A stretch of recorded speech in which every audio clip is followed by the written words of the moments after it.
Right, welcome back.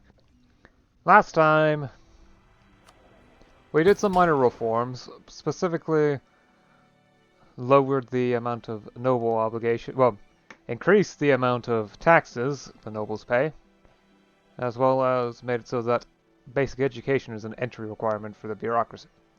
Although it does seem that bureaucracy privileges, well, the education, eh, the entry requirements reforms do seem to be a bit bugged, so I'm gonna have to look into that. The effects don't seem to disappear. Oh well.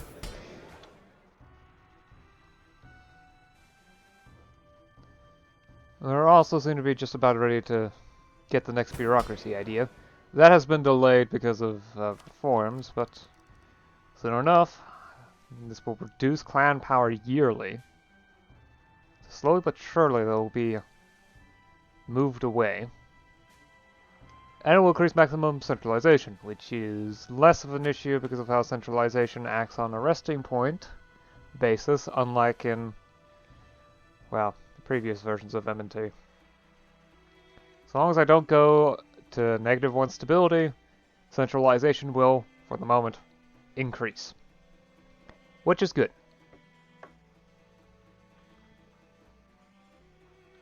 Additionally, I also plan on promoting the Bureaucrats faction repeatedly in order to try to get...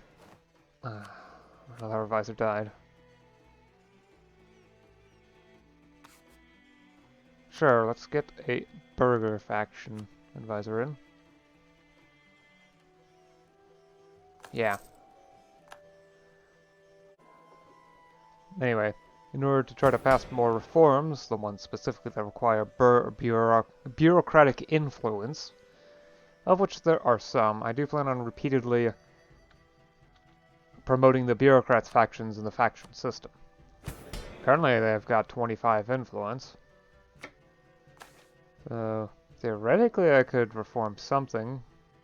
I either don't have enough state reach or something else is in the way, like average autonomy, which is reducing. In fact, I am getting pretty close to the point where I can do this one, which will help with stability and reduce provincial corruption. Well, it will help with stability in the long term. In the short term, I'll lose the stability for bothering to do that. Okay. Right.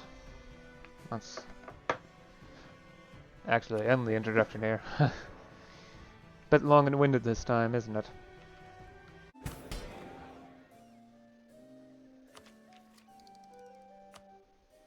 Omnipresence.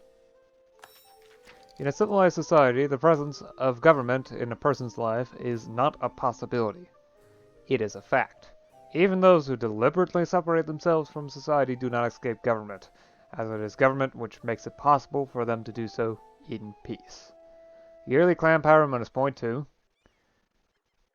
Maximum centralization plus 10. I was also planning on checking some other stuff like stability changing, rapidly reducing. Excellent. Hopefully I can find... So what exactly expired? Devotion. Something changed to make it so that the stability points adjusted. Grant stability points privileges. Okay. Oh, isn't it about time for that modifier to disappear? Yep, the bureaucrats favoring the bureaucrats in the government no longer is here. Let's do that. Promote the bureaucrat faction. Says it will increase it by 20, but at best it will probably increase it by 15 at the very best. So it was 23. Now it's 27.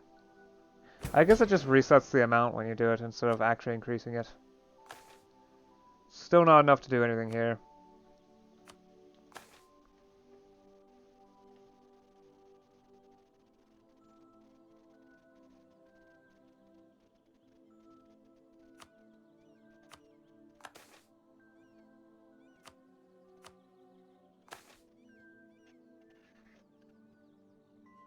Yeah, let's provide tax relief.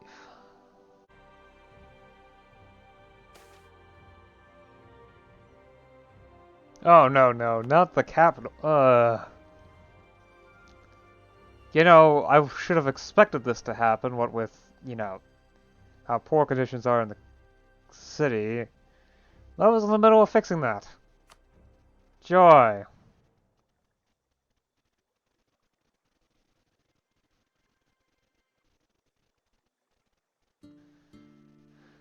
I'm gonna have to keep an eye on that. Definitely. Oh. Well, this is definitely the first time a disease has started in my territory. And it might be the first time a disease has managed to get to my territory in the first place. Or at least an outbreak large enough to be considered by the game engine.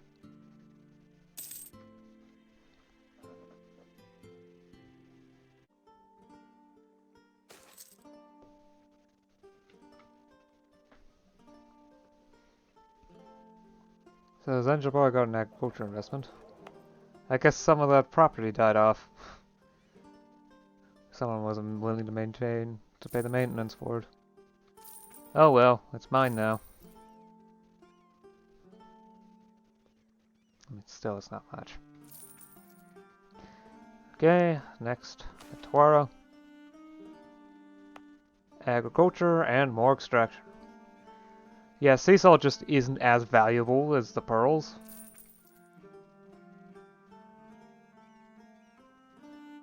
That or someone's not able to pay the maintenance for it, or not willing to.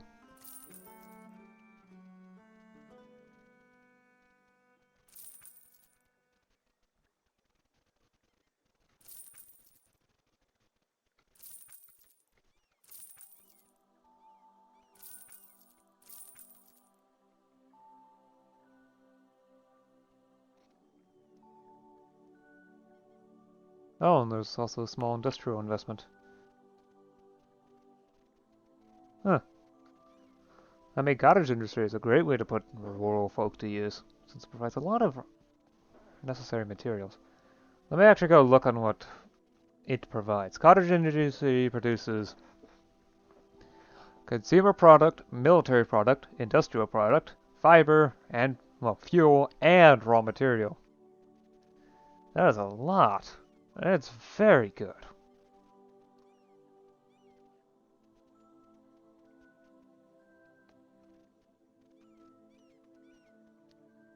Basically producing 1.8 goods in total. Which is a lot. Then there's Pembe Kisawani. Huh. Another investor finally has interacted with here, huh? Agricultural investment. Zizima, the capital. Agriculture, forestry, industrial.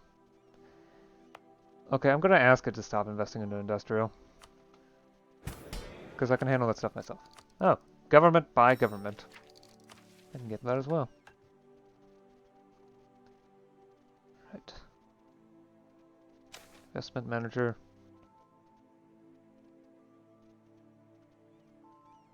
Go to advanced options.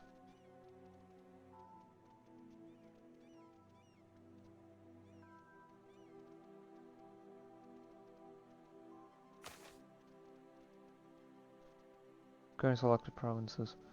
Okay, right, let's do the province selection.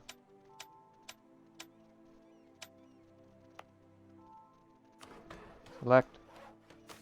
There we go. Okay, now that that's cleared up, let's clear the provinces and go back to selecting individual.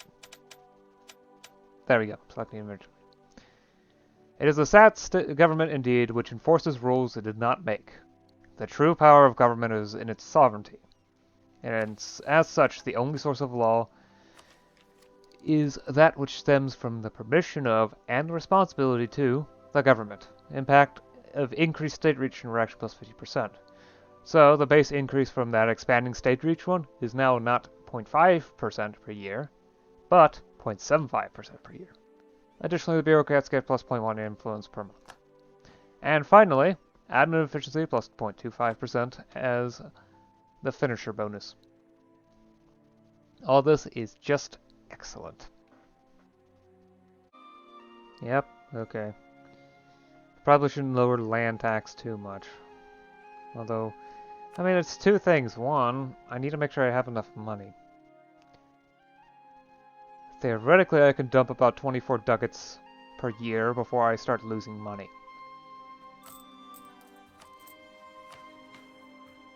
I also need enough admin points in order to get a few tech levels up. I definitely need to do that if I can. I want to go up 8 tech levels because that's enough to let me start getting other ideas. Okay. Right, let's just go ahead and actually do that. Right now I've already got this boosted, but reducing taxation even more there should help. I will likely increase the amount of investment into Diplo points though, just to keep it going. So there's the tax code delegator. Let's do that again, and lower this even more. This will, okay, actually that's just, I probably should click delegate taxes to make it so that it actually does the delegation. There we go. The end result will be, sorry, I had to sneeze. The end result will be that A, my land tax will reduce, but probably by less than a third. Because we'll focus on the easiest stuff to tax first, or at least, well, most money for least amount of point usage. That's the stuff that gets invested into first by the tax code. Then we'll go with more difficult ones. So, less than a third decrease from land taxes. Land tax accounts for about, I'd say, well, at most 50 ducats per year. So a third of that, well, actually 60. Let's do it very specifically. At most 60 per year. So we'll cut that amount by 20 ducats. That's fine. And then the obligations will increase, well, that will increase obligations. Some is also set aside for property maintenance, which can't be touched. That's already about 10 points per year, so previously about 15 points were spent for taxation. Now it's 20. So that's an increase of, at most, 33%. Because remember, it already starts with the easier stuff and then it goes for the more difficult stuff. Easier stuff being low autonomy, low power, more wealth. As well as more per capita wealth. Because higher population is also more difficult to tax. Basically, the easiest stuff to tax are those that are very prosperous and close to the capital.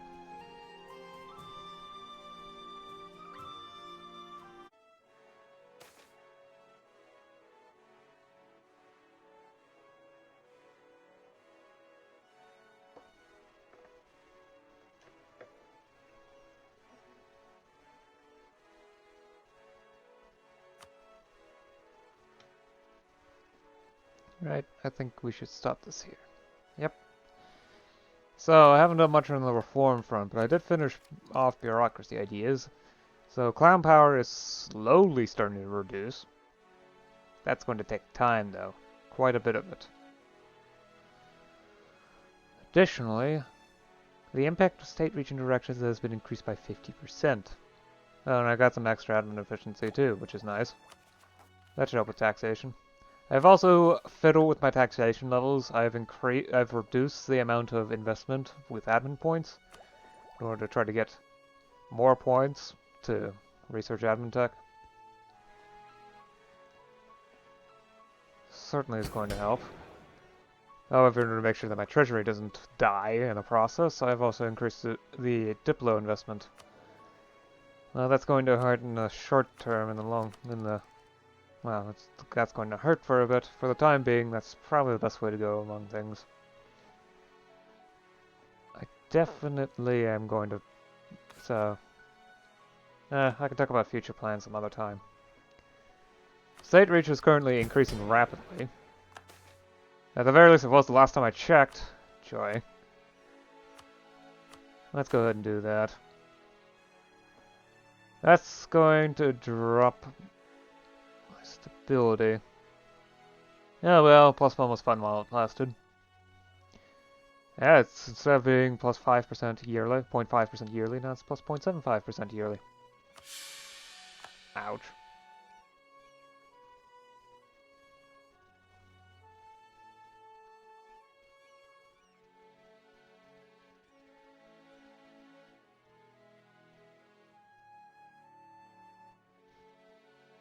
Yeah. I haven't done any actual reforms for the time being.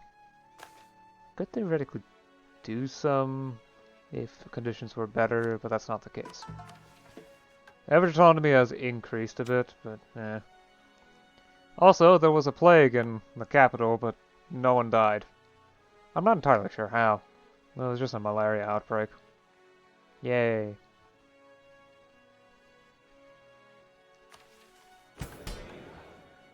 Beyond that, I've been doing my best to keep the burghers and the clergy happy, and to try to get the nobility's good side again. I do have to be careful, though. I don't want to raise their power too much. Especially since the cap that is the clans is starting to reduce.